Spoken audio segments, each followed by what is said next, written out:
आप देखते होंगे भाषा अलग अलग है लेकिन साहित्य एक ही है। दक्षिण के और उत्तर के बाबा का प्रवचन एक ही होता है, उदाहरण वही हैं, कथाएं वही हैं, देवता वही हैं। तो इसलिए कल्चरल नेशनलिज्म इस देश का आधार है और वही हमारे भी काम करने का आधार है। अभी का जो सत्र होने वाला है वो सत्र केंद्र सरकार के 8 साल के कार्यकाल से लोगों के जीवन में क्या बदलाव आया है। जैसे 8 साल पहले लोग खुले में शौच मुक्त होने जाते थे, अब नहीं जाते, ये बदलाव है। 8 साल पहले ईंधन जो है वो सारा का सारा उपलों का, लकड़ी का था, अब जो है गैस का है। 8 साल पहले नल से जल हर घर में, क्योंकि महिलाओं की जिम्मेवारी ईंधन की भी होती थी और पानी लाने की भी, चाहे 2 किलोमीटर से लाएँ चाहे 1.5 किलोमीटर से लाएँ। अब हर घर से न जल से नल पहुंचाया जा रहा है, नल से जल। तो वो जो महिलाओं पर बोझ था पानी भरने का, ग्रामीण क्षेत्र में भी शहरी क्षेत्र में भी, उसमें बदलाव आया है। बिजली 18,000 गाँव में नहीं थी, वहाँ पहुँच रही है, ये बदलाव आया है। लोग इलाज कराने में संकोच करते थे धन के अभाव में, आयुष्मान कार्ड होने से उसमें बदलाव आया है।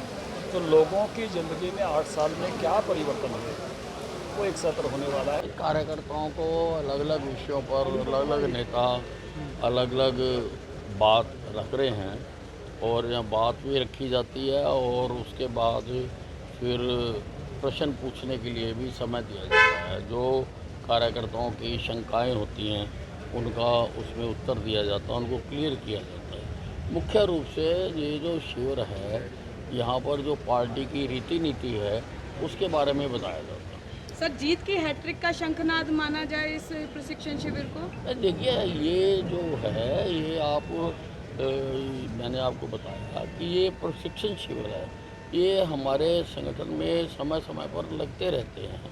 ये इसका कोई चुनाव से कोई ताल्लुक़ नहीं है। ये तो लोगों का जो बौद्धिक ज्ञान है वो अपडेट रहे और लोगों को जो पार्टी की नीतियां हैं उन पर वो अनुसरण करते हुए आगे बढ़े, इसलिए ये लगाया जाता है। मंत्री जी, जिस तरीके से देखा जा रहा है कि बीजेपी लगातार कोशिश करते थे अपने कार्यकर्ता को बूथ स्तर पर मजबूत करने की, प्रशिक्षण के बाद क्या लगता है कार्यकर्ताओं में और कितनी ऊर्जा भरेगी? कार्यकर्ता और ऊर्जा मिलेगी। यहाँ पर जो सीख के जा रहे हैं वो आगे जाके और कार्यकर्ताओं को बताएंगे और लोग विचारधारा के साथ जुड़ेंगे।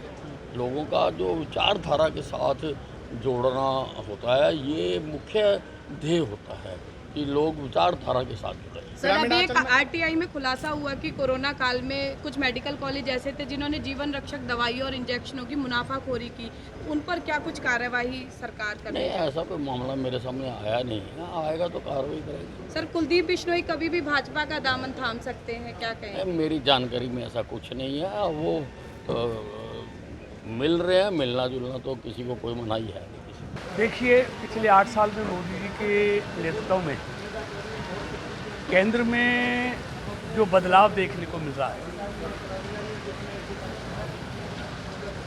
8 साल पहले सुबह उठते थे तो समाचार पत्रों में कोई ना कोई घोटाला होता था। आज कोई समाचार पत्र में इस तरह की खबर सुनने को नहीं मिलती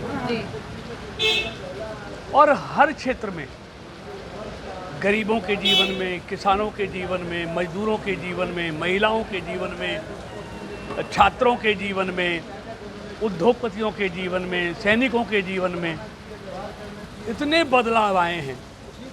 अब सिर्फ गरीबी हटाओ का नारा नहीं दिया जाता, गरीबों के लिए योजनाएं बनाकर उसका सैचुरेशन किया जाता है, 100% उसका इम्प्लीमेंटेशन।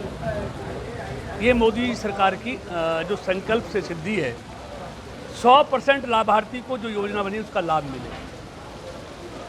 तो ये सारी बातें विस्तार से तो मैं बताऊंगा, लेकिन इन 8 सालों में चाहे वो देश का सम्मान हो, देश का खजाना हो, देश की सीमाएं हो, सब सुरक्षित हुई हैं और आम आदमी को उसकी ज़रूरतों के हिसाब से उसको वो सारी चीज़ें मिली हैं जिसके वो हकदार थे। और जो बीच में दलाली थी, करप्शन था, उस पर कैसे वार किया जाता है, वो डीबीटी से और जैम के माध्यम से उस लीकेज को भी समाप्त किया गया है।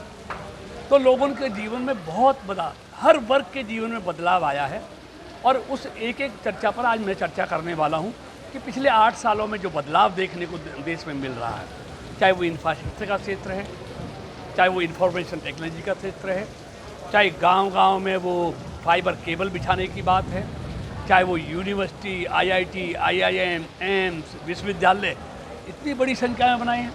पहले मेट्रो 5 शहरों तक सीमित थी, आज 27 शहरों में मेट्रो चली गई। आज पहले हवाई अड्डे 74 थे, आज 140 हो गए। आज ज़िले ज़िले में आप देखेंगे पासपोर्ट ऑफिस हो गए। आज हाईवे 12 किलोमीटर नहीं 38 किलोमीटर पर डे बनते हैं। मतलब क्षेत्र जो पूरे देश में जो बदलाव देखने को मिला है वो सबके सामने है और तेजी के साथ विकास हुआ। सर, कांग्रेस और इनेलो लगातार प्रशिक्षण शिविर पर मुखर हो रही है भाजपा के खिलाफ कि आने वाले समय में कैसे भ्रष्टाचार के पैसे की बंदरबाट हो, कैसे जनता को लूटा जाए, ये गुण सिखाए जा रहे हैं कार्यकर्ताओं देखिए, को। हमारे पास दुनिया का सर्वश्रेष्ठ नेतृत्व मोदी जी के रूप में हमारे पास है, जिस पर हमको गर्व है। विपक्ष के पास शर्म से डूब मरने के लिए अतीत में हुए काले कारनामों से दाग भरा नेतृत्व है, जो आज तक उनका दाग धुला नहीं।